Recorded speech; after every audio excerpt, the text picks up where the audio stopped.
এরে আল্লাহর বান্দা, কোরআন শরীফ পড়ো, নিজে শিখো নাই, আল্লাহর কাছে তৌফিক চাও। আল্লাহ নিজে পড়া শিখি নাই, আমার সন্তানের পড়া শিখানোর তৌফিক দাও। ও আল্লাহ, এমন একটা সন্তান দাও আমার কবরের কিনারায় গিয়ে যেন আমার সন্তান পড়ে আলহামদুলিল্লাহি রাব্বিল আলামিন। ঈসা নবী রাস্তা দিয়া যায়, হঠাৎ দেখে কবরের মধ্যে আযাব চলতেছে। ঈসা নবী চলে গেলেন, কিছুদিন পরে আবার ওই রাস্তা দিয়া যায়, আজকে তাকায় দেখে ওই কবর থেকে মেশকের ঘেরান পাওয়া যায়। আল্লাহর কাছে জিজ্ঞাসা করলেন, হে মালিক, কয়েকদিন আগে দেখলাম কবরের মধ্যে আযাব, আজকে কেন কবরে মিশকের ঘ্রাণ পাওয়া যায়? আল্লাহ বলেন, ঈসা এই বান্দা দুনিয়া থেকে বিদায় কালে গুনাহগার হয়ে আসছে, আযাব চলতেছিল, কিন্তু একটা সন্তান রাখি আসছে। মা সন্তানটারে মাদ্রাসায় নিয়ে চলে গেল। সন্তান মাদ্রাসায় যাওয়ার পর শিক্ষকেরা তারে পড়াইলো, পড়ো বিসমিল্লাহির রহমানির রহিম। আমি আল্লাহর কুদরতি মায়া বেড়ে গেল।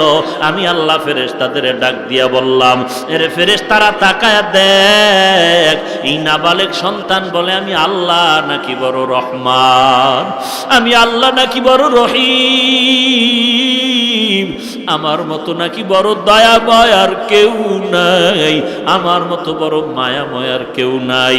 আমি যদি এত দয়াময় হই, বাচ্চাটায় বলে তো আমি দয়া না করিয়া পারি না।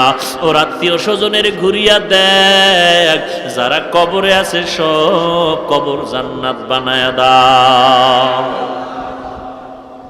এ জীবনে না করিলাম বান্দেগি,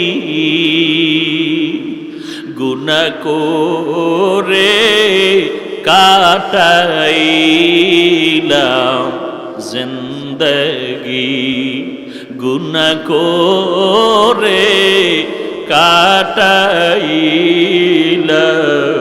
জিন্দেগি।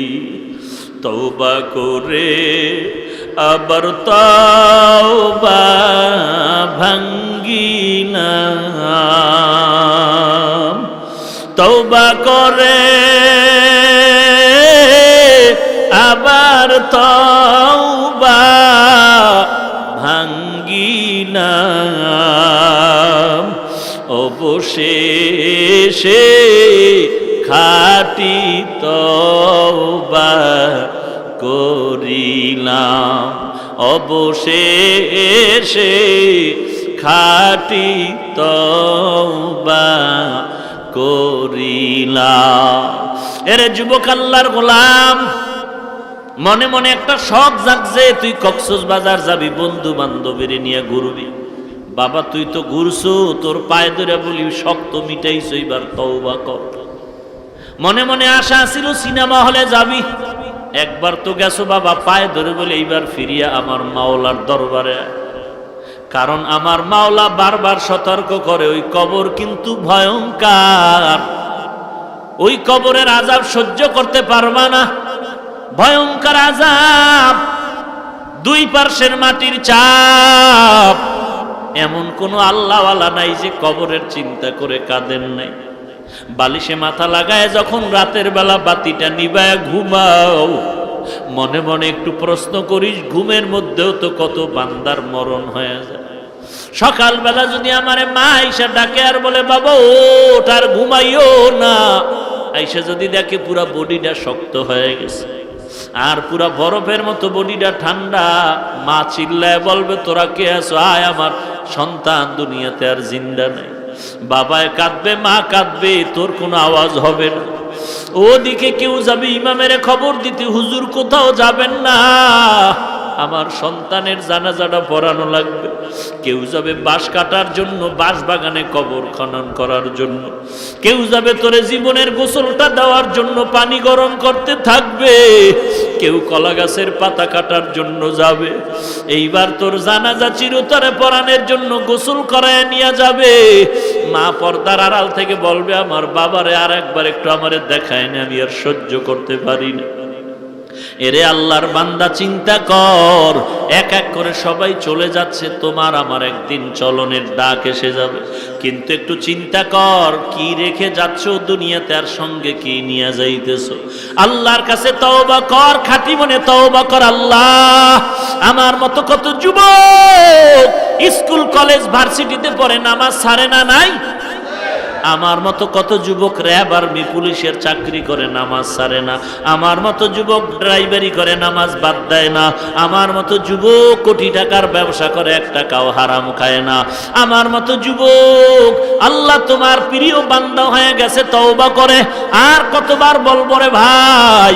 সেদিন এক যুবক ৩-৪ দিন আগে মাদ্রাসায় আসলো, টাই প্যান্ট শার্ট পরা, ওই শনিয়াখরা রায়েরবাগ থেকে বলল। আমি বললাম, ভাই কেন আসছো? বলে, আমার বাড়ি বরগুনা। কেন আসছো? বলে, দোয়ার জন্য। আমি বললাম, দোয়ার জন্য তো এমনি কেউ আসে না, জরুরত কোনো কথা আছে কিনা? বলে, কোনো কথা নাই। কাছে ডাকলাম, প্যান্ট শার্ট টাই পরা যুবকটা বলতেছে, হুজুর বহু আগে আপনার একটা বয়ান শুনলাম, কয়েক মাস আগে শোনার পরে আমি রায়েরবাগ শনিয়াকরা একটা ব্যাংকে চাকরি করি, উপরের লেভেলে 40,000 টাকা রানিং বেতন। ওই বয়ানের পরে আমি ওই চাকরিটা ছেড়ে দিয়েছি। আমি বললাম, ভাই ব্যাংকে চাকরি যারা করে সব কি জাহান্নামে যাবে? তুমি ছাড়লা কেন? বলে, তা আমি জানি না, কিন্তু বয়ানের পরে আমার বেতন এমন আসর শুরু হয়ে গেল, আমি নিজে নিজে ভাবলাম, আমি উপরের চেয়ারে বৈশা দেখলাম যে এই টাকাগুলো আমাদের ভাগ্যে আসতেছে বেতন হিসাবে, আমার কাছে পরিপূর্ণ এটা আল্লাহর মহব্বতের মনে হয় নাই।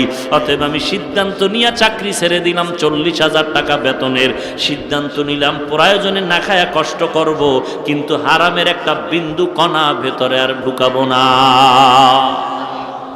এরে যুবক, ও পারলো, তুই কেন পারো না? আসলে জাহান্নামের ভয় তোর অন্তরে নাই, আযাবের কবরের ভয় তোর অন্তরে নাই। আল্লাহর নবীর হাদিস মিথ্যা মনে করেছো, আল্লাহর কোরআনকে মিথ্যা মনে করে বসছো। অথচ আল্লাহ স্পষ্ট কোরআনে বলেন, ইন্নাল আবরারা লাফি নাঈম ওয়া ইন্নাল ফুজ্জারা লাফি জাহিম। নেক আমলওয়ালা জান্নাতে যাবে, গুনাহগারেরা জাহান্নামে যাবে। এখন তুমি কতটুকু নেক আমল করো, কতটুকু গুনাহ করো, হিসাব মিলাও, হিসাব মিলাও। আল্লাহর কাছে তওবা করো, মালিক আর গুনাহ করব না, নামাজ ছাড়ব না, বেপরদায় চলব না, মা বাবারে কষ্ট দিব না, আলেম ওলামাদের বিরোধিতা করব না, আমার হিসাবটা মিলাই আমি কবর দেশে যাব। আল্লাহর কোরআন পড়ো, আল্লাহর কোরআন পড়াও, নিজে পড়ো, শিখো, মাদ্রাসার অভাব নাই। আল্লাহর মুহাব্বতের তওবা করে এখান থেকে উঠে যাও, আল্লাহর কাছে গুনার কথা স্মরণ করে কাঁদো। আল্লাহ বলেন, কোরআন বেশি বেশি পড়ো, যত পড়বা তত দিলের ময়লা দূর হয়ে যাবে, ঈমানটা তাজা হয়ে যাবে। কোরআনের 3 নাম্বার অর্থ বললাম, কোরআনের 4 নাম্বার অর্থ হলো করনুন, অর্থ মিলানো।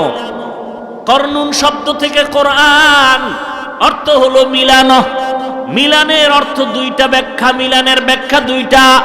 1 নাম্বার ব্যাখ্যা হলো কোরআনটা আল্লাহ যেভাবে নাজিল করছেন একটা আর একটার সাথে মিলানো, ইমানের সাথে আমলের বয়ান মিলানো। ওরে বান্দা, জান্নাতের বয়ানের সাথে জাহান্নামের বয়ান মিলানো। আবার রিডিংটা দেখবা কবিতার আকারে মিলানো। দুনিয়াতে যারা কাব্য নির্ণয় করে, যারা গ্রন্থ রচনা করে, কবিতা লেখে, 1 পৃষ্ঠায় মিল আছে, আর একটা জায়গায় মিলে না। কিন্তু আল্লাহ তাআলা এমন সুন্দর করে কোরআনের আয়াতগুলো মিলায়ে দিলেন।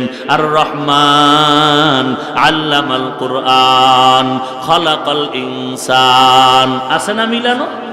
ইজা ওয়াকাতিল ওয়াকিআ লাইসা লিওয়াকাতিহা কাযিবা, ইজা ওয়াকাতিল ওয়াকিয়া, সব মিলায়ে মিলায়ে দিলেন। কুল ইয়া আইয়ুহাল কাফিরুন লা আ'বুদু মা তা'বুদুন, আছে না নাই? এমন সুন্দর একটা কোরআন বান্দা সব মিলায়ে মিলায়ে দিলেন। যেখানে ইমানের কথা সেখানে আমলের কথা মিলানো, যেখানে আযাবের কথা সেখানে সুসংবাদের কথা মিলানো, মিলায়ে মিলায়ে দিলেন। কোরআনের 4র্থ অর্থ হলো মিলানো করনুন থেকে। মিলানের 2 নাম্বার ব্যাখ্যা হলো কোরআনের সাথে হেদায়াত মিলানো। কি মিলানো? কেমন মিলানো? আলোটা যেমন মিলানো, বাতির সাথে আলোটা যেমন মিলানো, ফুলের সাথে ঘ্রাণটা যেমন মিলানো, ঠিক কোরআনের সাথে হেদায়াত মিলানো। অর্থাৎ কোরআন যার সিনা লাগবে হেদায়াত পাবে না, হতে পারে না। ওমরের কাছে কোরআন ধাক্কা দিয়া হেদায়াতটার সাথে মিলায়ে দিল। কথা ঠিক নেই? বলে কেমন মিলানো? বলে দুনিয়ার সূর্যের রং, সূর্যের সাথে যেমন আলোটা মিলানো, বাতির সাথে আলোটা মিলানো, ফুলের সাথে ঘ্রাণটা মিলানো। কোনো একদিন ঘ্রাণটা ফুলের সাথে আলাদা হয়ে যাবে, সূর্যের থেকে আলোটা আলাদা হয়ে যাবে। কিন্তু কোরআনের সাথে যে হেদায়াতটা মিলানো, এই হেদায়াত কোরআন থেকে কখনো আলাদা হবে না।